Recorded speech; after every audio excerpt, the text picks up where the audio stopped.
ये सत्य घटना उस दिव्य प्रसंग की है जो आज तक केवल एक रहस्य था। वो रहस्य सालों पश्चात अब आपके सामने प्रस्तुत होने जा रहा है।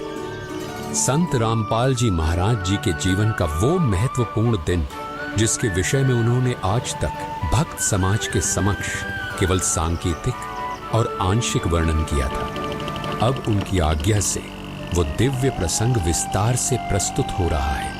ये प्रसंग उस दिन का है जिस दिन संत रामपाल जी महाराज जी को कबीर परमेश्वर जी स्वयं इस धरातल पर आकर मिले थे।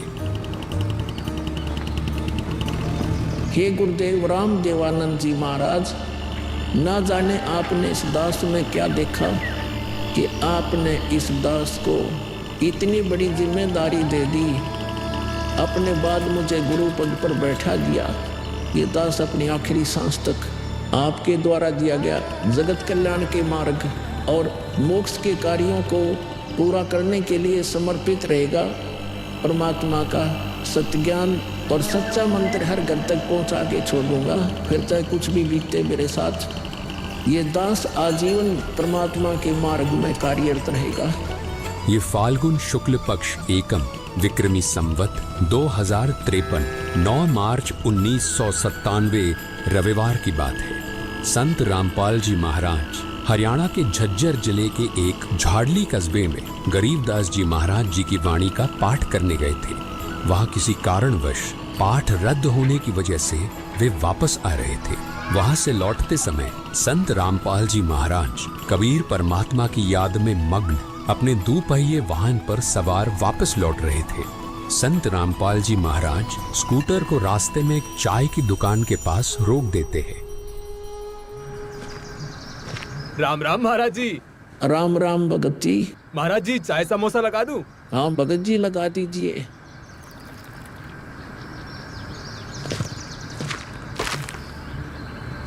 इस बोले भगत को भी परमात्मा का तत्व ज्ञान समझाना चाहिए। भगत जी, कबीर परमात्मा की भक्ति करनी चाहिए। मनुष्य जीवन हमें सिर्फ इसीलिए मिलता है। मानुष जन्म दुर्लभ है ये नल बोरे, जैसे तरवर से पत्ता टूट गिरे वो गोड़ न लगता ढारी। भगत जी, इस काल लोक का कोई भरोसा नहीं है, न जाने कब किस पर क्या बिजली गिर जाए। इसलिए कहता हूँ आपको कि कबीर परमात्मा से जुड़ जाओ, नाम दीक्षा लेकर अपना कल्याण करवा लो। वो कबीर परमात्मा यह भी आपकी और आपके परिवार की रक्षा करेगा और मृत्यु के बाद सीधा मोक्ष को प्राप्त कर जाओगे। ठीक कहते हो महाराज जी। ये कबीर परमात्मा ऐसे गंदे लोक में जहां आदमी की जिंदगी का पल का भरोसा नहीं, व्यक्ति यहाँ जी कैसे रहा है, ना जाने कब क्या हो जाए, कब कौन सी बीमारी हो जाए, कब दुर्घटना हो जाए, कब कोई संसारिक आपदा आ जाए। दाता, आपकी भक्ति के बिना यहाँ किसी को ना सुख मिल सकता है और न ही मोक्ष। ये बात ये बोले जीव कब समझेंगे? आखिर ये अज्ञान अंधेरा कब दूर होगा? दाता, आप ही दया करेंगे कबीर परमेश्वर। ये बोले जीव तो अपना जीवन आपकी भक्ति के बिना व्यर्थ ही कर रहे हैं। चाय पीने के बाद संत रामपाल जी महाराज मातन हिल की तरफ निकल पड़ते हैं। बिन उपदेश अचंभ है, क्यों जीवित है प्राण, और भक्ति बिना काठोर है ये नर नहीं पाषाण। आगे चलकर संत रामपाल जी महाराज स्कूटर को एक पुलिये के पास रोक देते हैं। इस पुलिये की खास बात ये थी कि संत रामपाल जी महाराज जी ने इस पुलिये को सिंचाई विभाग में जूनियर इंजीनियर रहते हुए स्वयं बनाया था। क्योंकि यह पूरा क्षेत्र जंगल नुमा था, इसलिए संत रामपाल जी महाराज जी को इस पुलिये पर बैठना बहुत अच्छा लगता था और नौकरी के दौरान वो इस पुलिये पर बैठकर परमात्मा की याद में खो जाया करते थे। हे दयालु कबीर परमात्मा, आप जी हम नीचों के लिए 600 वर्ष पहले एक धानक रूप धारण कर इस गंदे लोक में 120 वर्ष तक रहे। आप जी को गर्म तेल के कढ़ाई में डाला गया, खूनी हाथी से मरवाने की कोशिश की गई, दरिया में डुबोकर मारने की कोशिश की गई। आप जी को बदनाम करने हेतु झूठी चिट्ठी डाली गई। आपके साथ कितने जुल्म ढाए गए, फिर भी हे दयालु कबीर परमात्मा, आपने क्या कुछ नहीं किया। अपनी सतलोक से बिछुड़ी आत्मा को अपनी शरण में लेने के लिए, इस तत्व ज्ञान को सब जीवों तक पहुंचाने के लिए।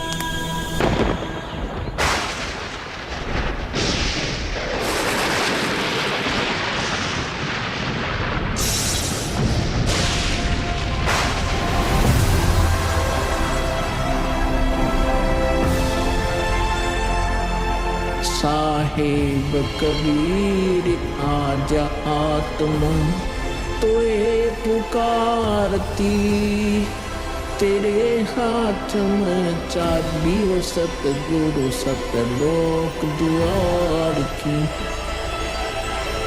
साहेब कबीर आजा आत्मा तोए पुकारती, तेरे हाथ में चाबी वो सतगुरु सतलोक द्वार की।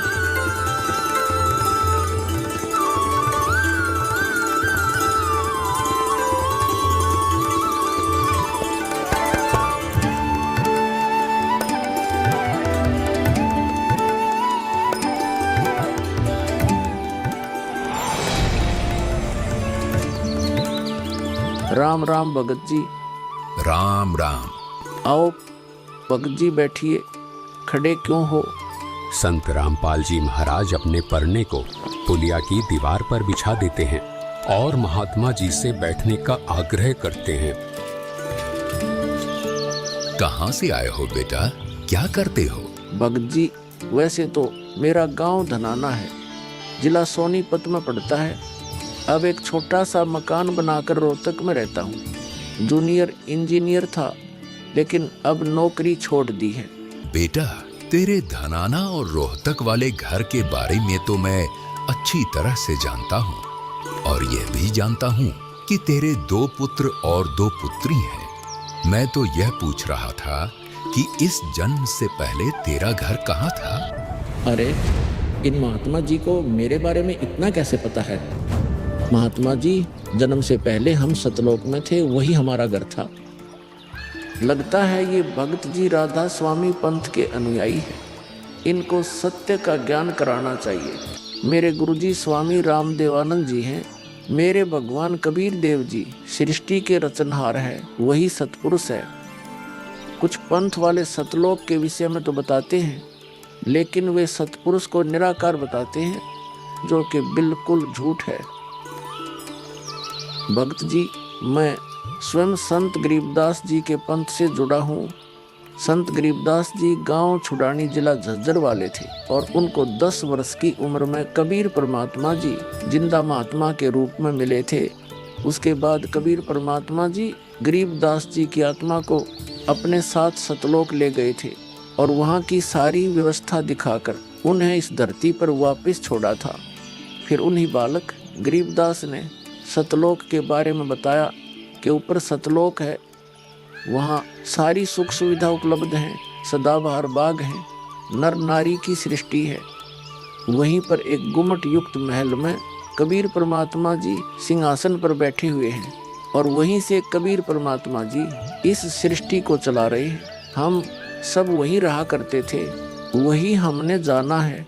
जो सतलोक में केवल प्रकाश ही प्रकाश बताते हैं, उनका ज्ञान गलत है, वे मोक्ष प्राप्त नहीं कर सकते। भक्त जी, उस बालक गरीबदास ने वाणियों के माध्यम से बताया है कि गरीब अनंत कोटि ब्रह्मांड का एक रति नहीं भार, सतगुरु पुरुष कबीर हैं, कुल के सिरजनहार। कौन कबीर?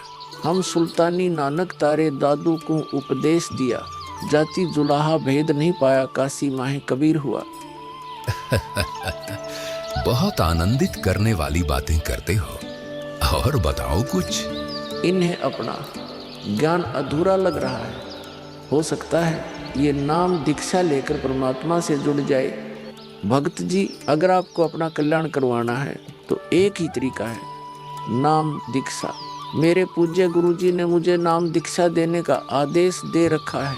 मैंने अपना घर और नौकरी छोड़ दी है। अब गुरुदेव जी की ही आज्ञा अनुसार प्रचार और दीक्षा देने का पवित्र कार्य कर रहा हूँ। बेटा, क्या तुम्हारे गुरु जी ने तुम्हें सारनाम और सार शब्द देने का भी आदेश दिया है? इन्हें कैसे पता सारनाम सार शब्द के बारे में? गुरुदेव की आज्ञा थी कि अभी सारनाम को सार्वजनिक नहीं करना है। उन्होंने कहा था कि मुझे स्वयं परमेश्वर कबीर जी मिलेंगे और वही मुझे सारनाम को सार्वजनिक करने का सही समय बताएंगे। तब तक यह सारनाम केवल विशेष विश्वास पात्र अनुयायियों तक सीमित रखना है। बेटा रामपाल, मैं ही सत्य पुरुष कबीर हूँ। अब वह समय आ गया है सारनाम और सार शब्द प्रदान करने का। वह भक्त जी, मैंने आपको बता दिया कि कबीर परमेश्वर मुझसे मिलने आएंगे, तो आप स्वयं ही कबीर परमेश्वर बन बैठे। मैंने अपने गुरु जी से पूछा था कि हे गुरुदेव, मैं कैसे पहचानूंगा जो मुझे मिलेंगे कि वे कबीर भगवान हैं? गुरु जी स्वामी राम देवानंद जी बोले, यह विश्वास करवाना व पहचान करवाना उनका काम है। तभी तो मैं बता रहा हूँ, मैं ही सत्य पुरुष कबीर हूँ। कबीर परमेश्वर जी सबको जिंदा बाबा के वेश में मिले हैं। आप तो जिंदा बाबा वाले वेश में नहीं हो। जिंदा महात्मा तो मुसलमान साधु होते हैं। मुसलमान धर्म तो अभी 1500 साल पहले ही बना है। मेरा असली वेश तो यही है जिस रूप में मैं तुम्हारे सामने खड़ा हूँ। रामपाल, तुम मेरी परम हंस आत्मा हो। जगत कल्याण के लिए मैंने ही तुझे भेजा है। अब सही समय आ गया है सार नाम और सार शब्द देने का।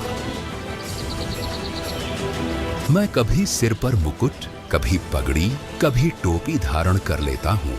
चारों युगों में आता हूँ।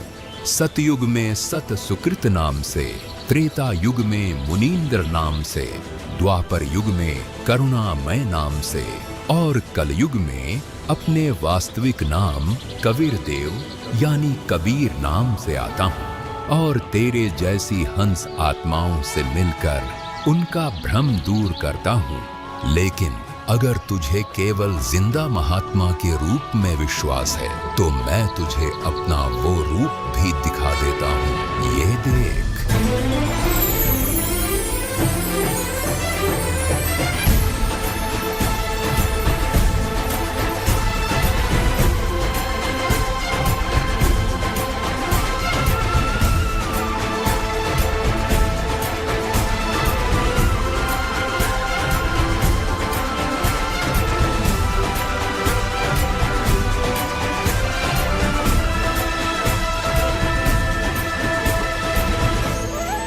हे परमेश्वर, मुझे क्षमा कर दीजिए।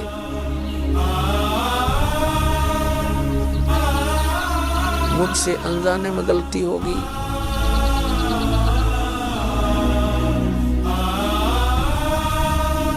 आपने मुझे साक्षात दर्शन दिए और मैं आपको पहचान न सका। मुझे क्षमा कर दीजिए परमपिता। बेटा रामपाल, अब वो समय आ गया है जो मैंने धर्मदास को कहा था कि कलयुग बीते 5505 तब यह वचन मेरा होगा साचा। यानी जब कलयुग 5505 वर्ष बीत जाएगा तब मैं खुद इस धरातल पर आऊंगा और अपने बच्चों को तत्व ज्ञान समझाकर इस काल लोक से सतलोक ले जाऊंगा। बेटा रामपाल, तुम मेरी परम हंस आत्मा हो। अब इसके आगे बेटा मैं ही तेरे रूप में सारी लीला करूंगा और यह तत्व ज्ञान अपने बच्चों को बताऊंगा। उन्हें सतलोक की राह दिखाऊंगा।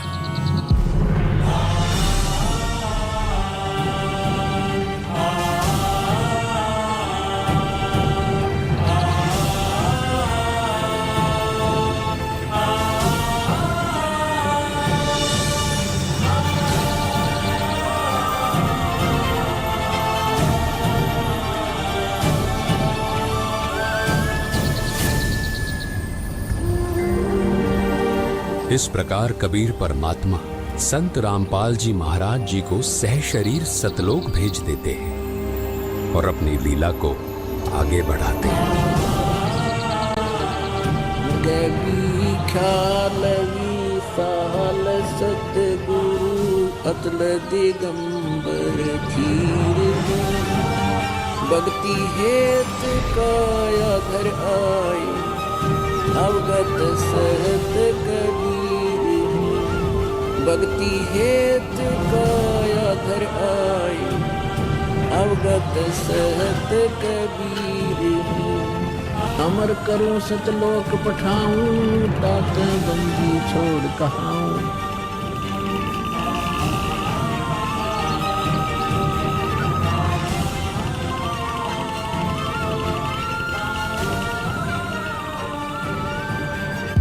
इस प्रकार कबीर परमात्मा संत रामपाल जी महाराज जी को सह शरीर सतलोक भेज देते हैं और स्वयं सर्व सृष्टि रचनहार कबीर परमात्मा संत रामपाल जी महाराज जी के रूप में संपूर्ण संसार का उद्धार करने के उद्देश्य से इस पवित्र मिशन पर निकल पड़ते हैं। संत रामपाल जी महाराज जी के रूप में कबीर परमात्मा स्वयं को छिपाए हुए हैं। उनके इस लीला को समझना आम जीव की समझ से बहुत दूर है।